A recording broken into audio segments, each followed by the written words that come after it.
Hey y'all, today we have a great ghost story.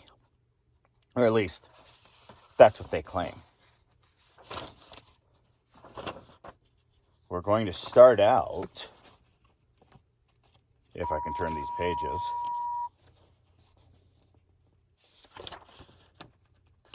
with The Phantom Coach.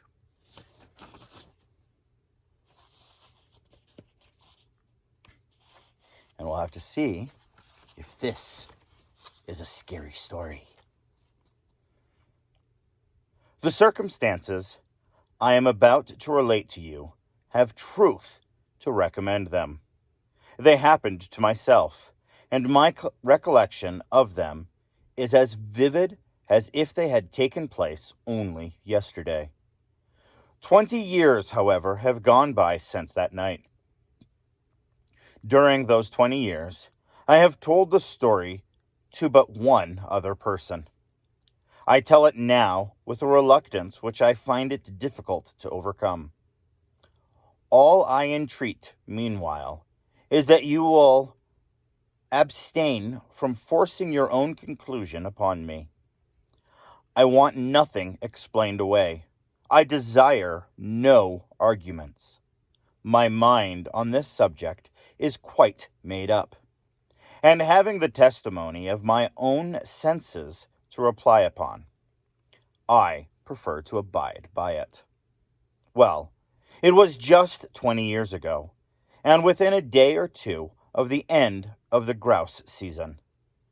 I had been out all day with my gun, and had had no sport to speak of. The wind was due east, the month December, the place a bleak wide moor in the far north of England, and I had lost my way. It was not a pleasant place in which to lose one's way.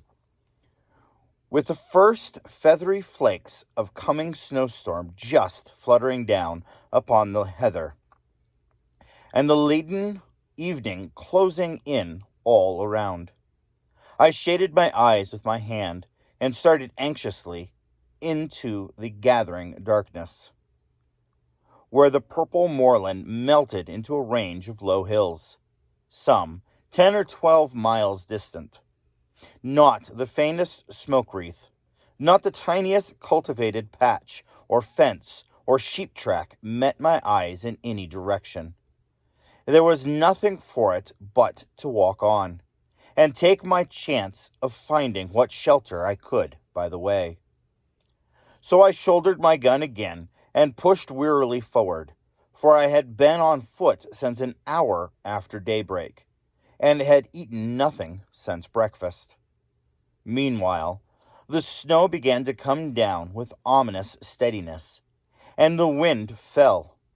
After this, the cold became more intense, and the night came rapidly up. As for me, my prospects darkened with the darkening sky, and my heart grew heavy as I thought how my young wife was already watching for me through the window of our little inn parlor, and thought of all the suffering in store for her throughout this weary night.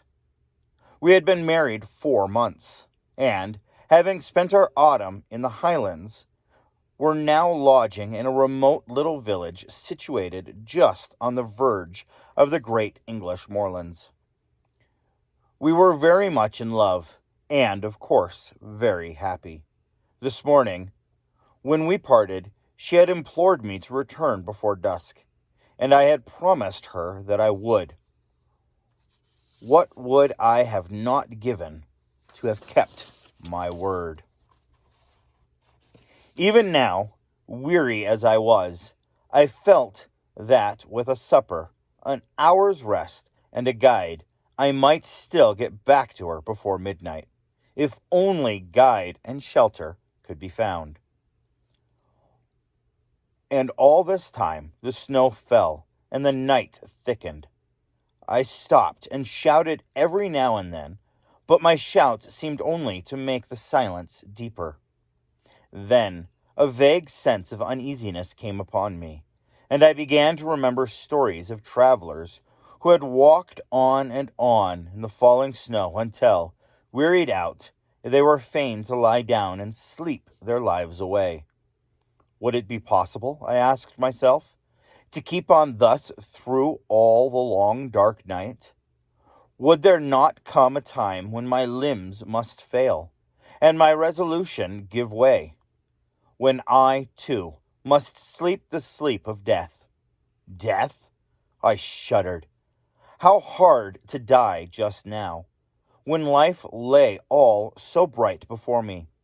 How hard for my darling, whose whole loving heart, but that thought was not to be borne, to banish it. I shouted again, louder and longer, and then listened eagerly. Was my shout answered? Or did I only fancy that I heard a far-off cry? I hallooed again, and again the echo followed. Then a wavering speck of light came suddenly out of the dark, shifting, disappearing, growing momentarily nearer and brighter. Running towards it at full speed, I found myself, to my great joy, face to face with an old man and a lantern. "Thank God!" was the exclamation that burst involuntarily from my lips.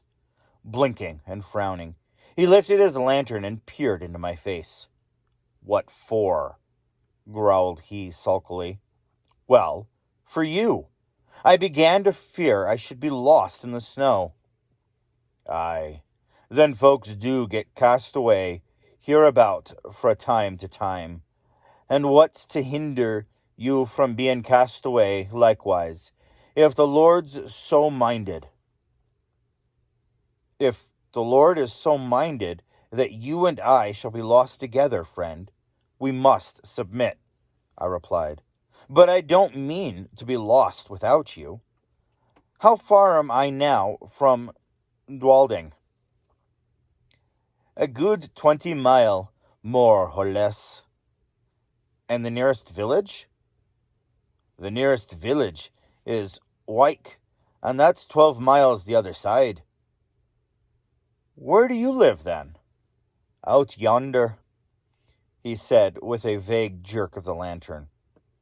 "You're going home, I presume?" "Maybe I am." "Then I'm going with you." The old man shook his head and rubbed his nose reflectively with the handle of the lantern. "It ain't o' no use," growled he. "He 'ont let you in, not he." "We'll see about that," I replied briskly. "Who is he?" "The master." "Who is the master?" "That's not to you," was the unceremonious reply. "Well, well, you lead the way, and I'll engage that the master shall give me shelter and a supper tonight." "Eh? You can try 'em," muttered the reluctant guide, and still shaking his head, he hobbled gnome-like away through the falling snow. A large mass loomed up presently out of the darkness, and a huge dog rushed out, barking furiously. "Is this the house?" I asked. "Aye, 'tis the house down bay." And he fumbled in his pocket for a key. I drew up close behind him, prepared to lose no chance of entrance, and I saw, in the little circle of light shed by the lantern, that the door was heavily studded with iron nails, like the door of a prison. In another minute he had turned the key, and I had pushed past him into the house. Once inside, I looked around with curiosity, and found myself in a great raftered hall, which served apparently a variety of uses. One end was piled to the roof with corn, like a barn. The other was stored with flour sacks, agricultural implements, casks, and all kinds of miscellaneous lumber, while from the beams overhead hung rows of hams, flitches, and bunches of dried herbs for winter use. In the center of the floor stood some huge object gauntly dressed in a dingy wrapping cloth and reaching halfway to the rafters, lifting a corner of this cloth. I saw, to my surprise, a telescope of very considerable size, mounted on a rude, movable platform with 4 small wheels. The tube was made of painted wood, bound round with bands of metal rudely fashioned. The speculum, so far as I could estimate its size in the dim light, measured at least 15 inches in diameter. While I was yet examining the instrument and asking myself whether it was not the work of some self-taught optician, a bell rang sharply. "That's for you," said my guide, with a malicious grin. "Yonder, his room." He pointed to a low black door at the opposite side of the hall. I crossed over, rapped somewhat loudly, and went in, without waiting for an invitation. A huge, white-haired old man rose from a table covered with books and papers and confronted me sternly. "Who are you?" he said. "How come ye here? What do you want?" "James Murray, barrister at law, on foot across the moor. Meat, drink, and sleep." He bent his bushy brows into a pretentious frown. "Mine is not a house of entertainment," he said hotly. "Jacob, how dare you admit the stranger?" "I didn't admit him," grumbled the old man. "He followed me over to Mar, and shouldered his way in before me. I am no match for 6'2". "And pray, sir, by what right have you forced an entrance into my house?" "The same by which I should have clung to your boat, if I were drowning, the right of self-preservation." "Self-preservation?" "There's an inch of snow on the ground already," I replied briefly, "and it would be deep enough to cover my body before daybreak." He strode to the window, pulled aside a heavy black curtain, and looked out. "It is true," he said. "You can stay if you choose, till morning. Jacob, serve the supper." With this, he waved me to a seat, resumed his own, and became at once absorbed in the studies from which I had disturbed him. I placed my gun in a corner, drew a chair to the hearth, and examined my quarters at leisure. Smaller and less incongruous in its arguments than the hall, this room contained, nevertheless, much to awaken my curiosity. The floor was carpetless. The whitewashed walls were in parts scrawled over the strange diagrams, and in others covered with shelves crowded with philosophical instruments, the uses of many of which were unknown to me. On one side of the fireplace stood a bookcase filled with dingy foils. On the other, a small organ, fantastically decorated with painted carvings of medieval saints and devils. Through a half-opened door of a cupboard at the farther end of the room, I saw a large array of geological specimens, surgical preparations, crucibles, retorts, and jars of chemicals, while on the mantel shelf beside me, amid a number of small objects, stood a model of the solar system, a small galvanic battery, and a microscope. Every chair had its burden. Every corner was heaped high with books. The very floor was littered over with maps, casts, papers, tracings, and learned lumber of the conceivable kinds. I stared about me with an amazement increased by every fresh object upon which my eyes chanced to rest.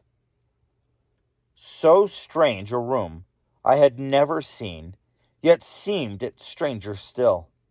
To find such a room in a lone farmhouse amid those wild and solitary moors, over and over again.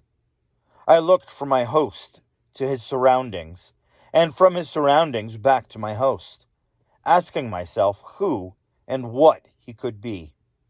His head was singularly fine, but it was more the head of a poet than of a philosopher, broad in the temples, prominent over the eyes, and clothed with a rough profusion of perfectly white hair.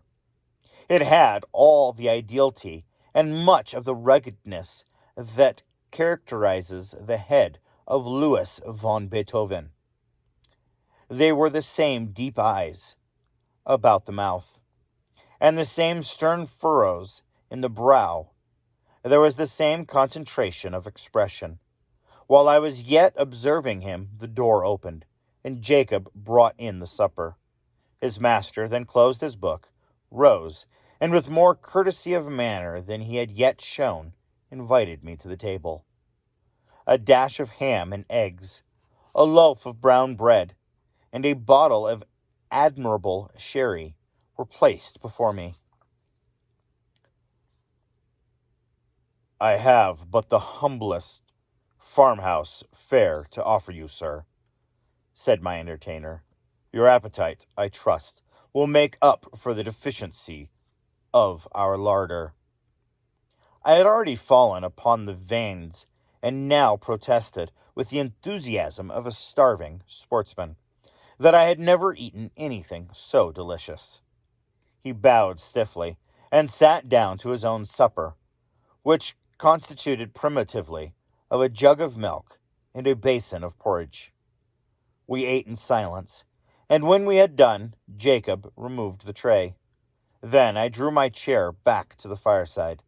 My host, somewhat to my surprise, did the same, and turning abruptly toward me, said, "Sir, I have lived here in strict retirement for 23 years. During that time, I have not seen as many strange faces, and I have not read a single newspaper. You are the first stranger who has crossed my threshold for more than 4 years. Will you favor me with a few words of information respecting the outer world from which I have parted company so long?" "Pray, interrogate me," I replied. "I am heartily at your service." He bent his head in acknowledgment, leaned forward with his elbows resting on his knees, and his chin supported in the palms of his hands, stared fixedly into the fire, and proceeded to question me. His inquiries related chiefly to scientific matters, with the later progress of which, as applied to the practical purpose of life, he was almost wholly unacquainted. No student of science myself, I replied as well as my slight information permitted. But the task was far from easy, and I was much relieved when, passing from interrogation to discussion, he began pouring forth his own conclusions upon the facts which I had been attempting to place before him. He talked, and I listened spellbound. He talked till I believe he almost forgot my presence, and only thought aloud. I had never heard anything like it then. I have never heard anything like it since. Familiar with all systems of all philosophies, subtle in analysis, bold in generalism, he poured forth his thoughts in an uninterrupted stream, and still leaning forward in the same moody attitude, with his eyes fixed upon the fire, wandered from topic to topic, from speculation to speculation, like an inspired dreamer, from practical science to mental philosophy, from electricity in the wire to electricity in the nerve, from Watt to Mesmer, from Mesmer to Reichenbach, from Reichenbach to Swedenborg, Spinoza, Condillac, Descartes, Berkeley, Aristotle, Plato, and the Magi and mystics of the East were transitions which, however bewildered in their variety and scope, seemed easy and harmonious upon his lips as sequences in music. By and by, I forgot now by what link in conjecture or illustration he passed on to that field which lies beyond the boundary line of even conjecture, philosophy, and reaches no man knows whither. He spoke of soul and its aspirations, of the spirit and its powers, of second sight, of philosophy, of prophecy, of those phenomena which, under the names of ghosts, specters, and supernatural appearances, have been denied by the skeptics and arrested by the credulous of all ages. The world, he said, grows hourly more and more skeptical of all that lies beyond its own narrow radius. And our men of science foster the fatal tendency. They condemn as fable all that resists experiment. They reject as false all that cannot be brought to the test of the laboratory or the dissecting room. Against what superstition have they waged so long and obstinate a war, as against the belief in apparatus? And yet what superstition has maintained its hold upon the minds of men so long and so firmly? Show me any fact in physics, in history, in archaeology, which is supported by testimony so wide and so various, attested by all races of men in all ages and in all climates, by the soberest sages of antiquity, by the rudest savage of today, by the Christian, the pagan, the pantheist, the materialist. The phenomenon is treated as a nursery tale by the philosophers of our century. Circumstantial evidence weighs with them as a feather in the balance. The comparison of causes with effects, however valuable in physical science, is put aside as worthless and unreliable. The evidence of competent witnesses, however conclusive in a court of justice, courts and counts for nothing. He who pauses before his pronounces is condemned as a trifler. He who believes is a dreamer or fool. He spoke with bitterness, and, having said thus, relapsed for some minutes into silence. Presently he raised his head from his hands and added, with an altered voice and manner,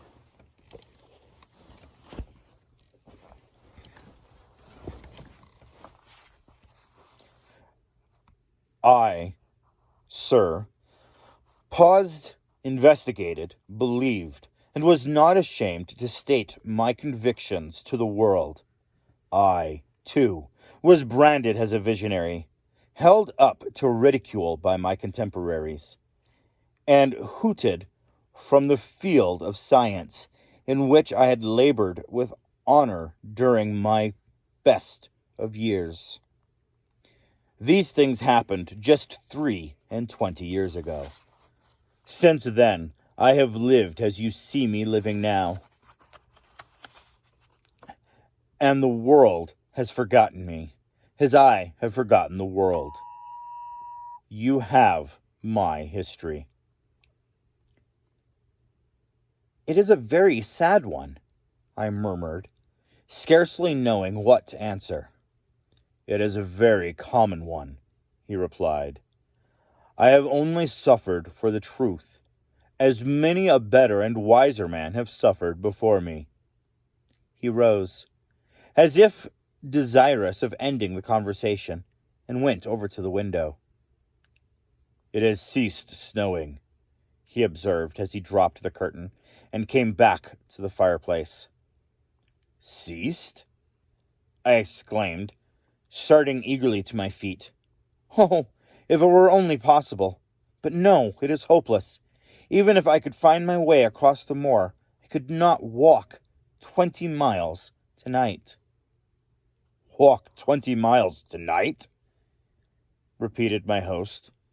What are you thinking of? Of my wife, I replied impatiently. Of my young wife who does not know that I have lost my way, and who is at this moment breaking her heart with suspense and terror. Where is she? At Dwalding, 20 miles away. At Dwalding? He echoed thoughtfully. Yes, the distance, it is true, is 20 miles. But are you so very anxious to save the next 6 or 8 hours? So very anxious, and I would give 10 guineas at this moment for a guide and a horse.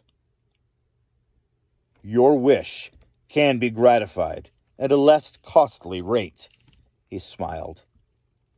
The night mail from the north, which changes horses at Dwalding, passes within 5 miles of this spot, and will be due at a certain crossroad in about an hour and a quarter. If Jacob were to go with you across the moor and put you into an old coach road, you could find your way, I suppose, and there it joins the new. Easily? Gladly. He smiled again, rang the bell, and gave the old servant his directions, and taking a bottle of whiskey and a wine-glass from the cupboard in which he kept his chemicals, said, The snow lies deep, and it will be difficult walking tonight on the moor. A glass of unsequentive before you start? I would have declined the spirit, but he pressed it on me, and I drank it. It went down my throat like liquid flame, and almost took my breath away. It is strong, he said, but it will help keep out the cold. And now you have no moments to spare. Good night.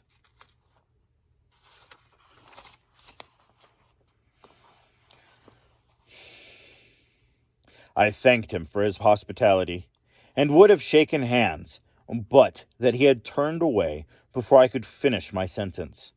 In another minute, I had traversed the hall. Jacob had locked the outer door behind me, and we were out on the wide white moor. Although the wind had fallen, it was still bitterly cold. Not a star glimmered in the black vault overhead. Not a sound, save the rapid crunching of the snow beneath our feet, disturbed the very stillness of the night. Jacob, not too well pleased with his mission, shambled on before in sullen silence, his lantern in his hand and his shadow at his feet.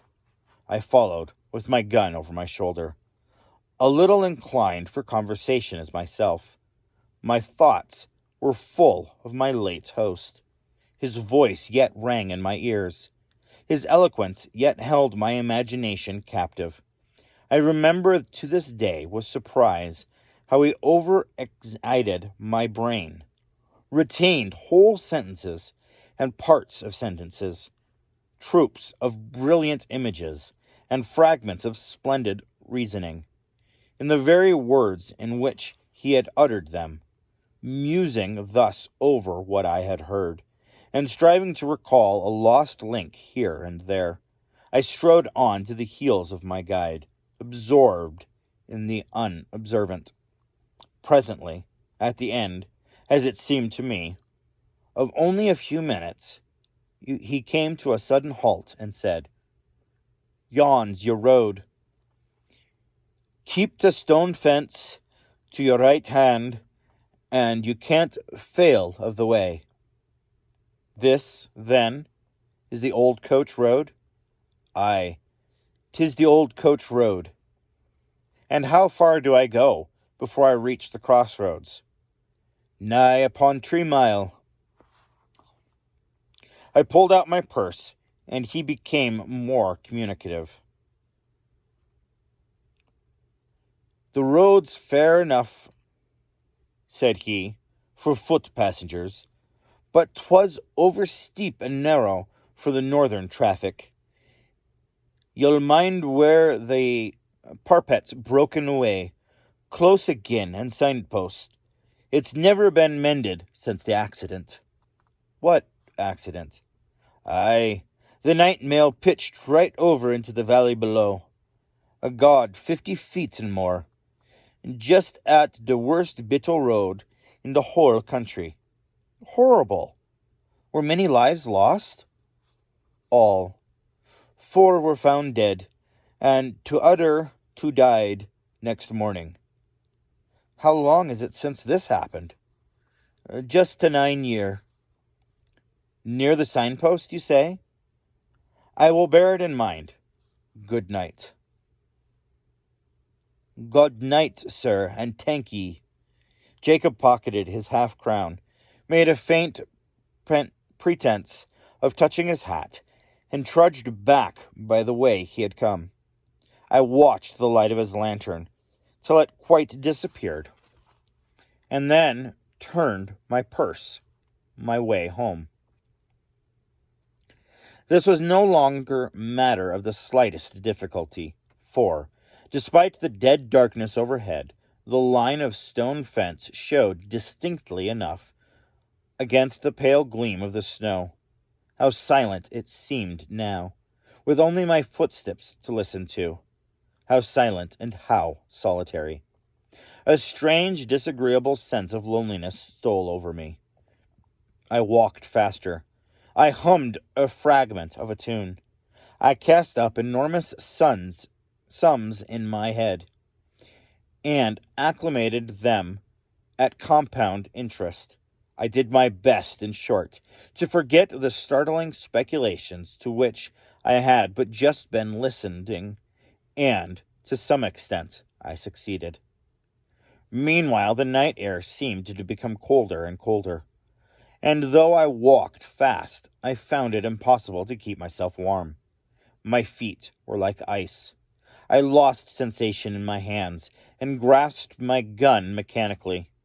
I even breathed with difficulty, as though, instead of traversing a quiet north country highway, I were scaling the uppermost heights of some gigantic Alp. This last symptom became presently so distressing that I was forced to stop for a few minutes and lean against the stone fence. As I did so, I chanced to look back up the road, and there, to my infinite relief, I saw a distant point of light, like the gleam of an approaching lantern. I at first concluded that Jacob had retraced his steps and followed me, but even as the conjecture presented itself, a second light flashed into sight, a light evidently parallel with the first, and approaching at the same rate of motion. It needed no second thought to show me that these must be the carriage lamps of some private vehicle, though it seemed strange that any private vehicle should take a road professedly disused and dangerous. There could be no doubt, however, of the fact, for the lamps grew larger and brighter every moment, and I even fancied I could already see the dark outline of the carriage between them. It was coming up very fast and quite noiselessly. The snow began nearly a foot deep under the wheels, and now the body of the vehicle became distinctly visible behind the lamps. It looked strangely lofty. A sudden suspicion flashed upon me. Was it possible that I had passed the crossroads in the dark without observing the signpost? And could this be the very coach which I had come to meet? No need to ask myself that question a second time, for here it came round the bend of the road, guard and driver, one outside passenger, and 4 streaming greys, all wrapped in soft haze of light, through which the lamps blazed out like a pair of fiery meters. I jumped forward, waved my hat, and shouted. The mail came down at full speed and passed me. For a moment I feared that I had not been seen or heard, but it was only for a moment. The coachman pulled up the guard, muffled to the eyes of capes and comforters, and apparently sound asleep in the rumble. Neither answered my hail, nor made the slightest effort to dismount. The outside passenger did not even turn his head.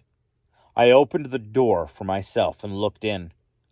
There were but 3 travelers inside, so I stepped in, shut the door, slipped into the vacant corner, and congratulated myself on a good fortune.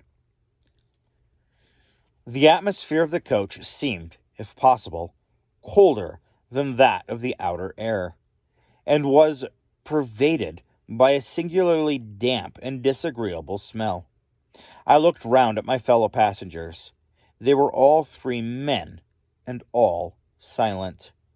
They did not seem to be asleep, but each leaned back in his corner of the vehicle, as if absorbed in his own reflections.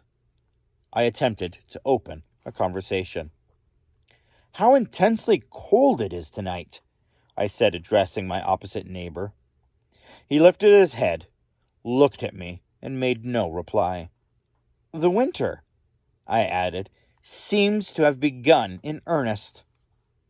Although the corner in which he sat was so dim that I could distinguish none of his features very clearly, I saw that his eyes were still turned full upon me, and yet he answered never a word.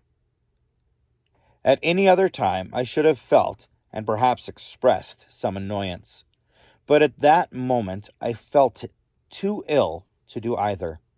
The icy coldness of the night air had struck a chill to my very marrow, and the strange smell inside the coach was affecting me with intolerable nausea. I shivered from head to foot, and turning to my left-handed neighbor, asked if he had any objection to an open window. He neither spoke nor stirred. I repeated the question somewhat more loudly, but with the same result. Then I lost patience, and let the sash down. As I did so, the leather strap broke in my hand, and I observed that the glass was covered with a thick coat of mildew, the acclamation apparently of years. My attention being thus drawn to the condition of the coach, examined it more narrowly, and saw by the uncertain light of the outer lamps that it was in the last stage of dilapidation. Every part of it was not only out of repair, but in a condition of decay.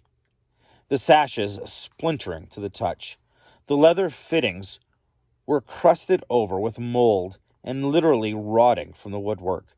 The floor was almost breaking away beneath my feet. The whole machine, in short, was foul with damp and had evidently been dragged from some outhouse in which it had been moldering away for years to do another day or 2 of duty on the road. I turned to the 3rd passenger, whom I had yet not addressed, and hazarded one more remark. "This coach," I said, "is in deplorable condition. The regular mail, I suppose, is under repair?" He moved his head slowly and looked me in the face, without speaking a word. I shall never forget that look while I live. I turned cold at heart under it. I turn cold at heart even now when I recall it. His eyes glowered with a fiery, unnatural luster. His face was livid as the face of a corpse. His bloodless lips were drawn back as if in agony of death, and showed the gleaming teeth beneath. The words that I was about to utter died upon my lip, and a strange horror, a dreadful horror, came upon me. My sight had by this time become used to the gloom of the coach, and I could see with tolerable distinctness. I turned to my opposite neighbor. He, too, was looking at me with the same startling pallor in his face and the same stony glitter in his eyes. I passed my hand across my brow, turned to the passenger on the seat beside me now, and saw. Oh, heaven! How shall I describe what I saw? I saw that he was no living man, that none of them were living men like myself. A pale phosphorescent light, the light of putrefaction, played upon their awful faces, upon their hair, dank with the dews of the grave, upon their clothes, earth-stained and dropping to pieces, upon their hands, which were as the hands of corpses long buried. Only their eyes, their terrible eyes, were living, and those eyes were all turned menacingly upon me. A shriek of terror, a wild, unintelligible cry for help and mercy, burst from my lips as I flung myself against the door and strove in vain to open it.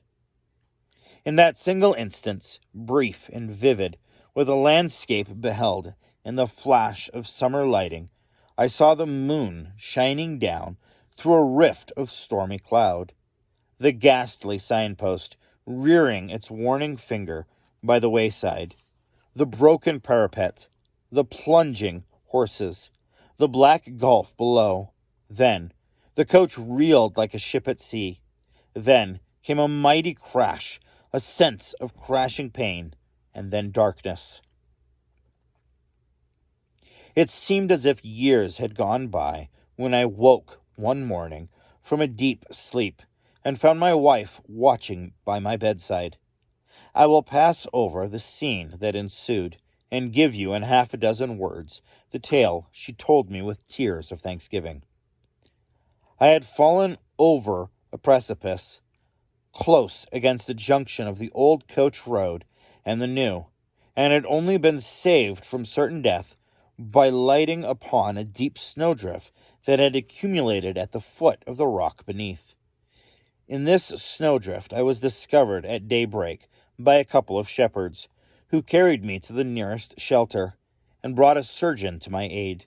The surgeon found me in the state of raving delirium, with a broken arm and a compound fracture of the skull. The letters in my pocketbook showed my name and address. My wife was summoned to nurse me, and thanks to youth and a fine constitution, I came out of danger at last. The place of my fall, I need scarcely say, was precisely that at which a frightful accident had happened to the North Mail 9 years before. I never told my wife the fearful events which I have just related to you. I told the surgeon who attended me, but he treated the whole adventure as a mere dream born of the fever in my brain. We discussed the question over and over again, until we found that we could discuss it with temper no longer, and then we dropped it. Others may form what conclusions they please. I know that 20 years ago I was the fourth inside passenger in the Phantom coach. Interesting there. This one was written by Amelia B. Edwards and actually came out in 1864. What do you guys think of that? Was that a scary story, or was that an intriguing story? I kind of think of it as an intriguing story, kind of bringing up questions and thoughts and kind of going, instead of it really being kind of a scary story. But if you had lived it, if you had been in that coach when you turned and looked upon those people and went, I am looking at the living dead, or walking dead, or however you want to say it, I'm looking at the phantoms of the past. That may be scary if you were the one who took part of it. So, was the old man in the house, was he part of the specters? Or was he just an old man in the house that didn't like people and was sending him on his way to hopefully find the new male coach. Anyway, leave your questions and comments down below. And thank you guys so much for tuning in today. You have a wonderful and blessed day.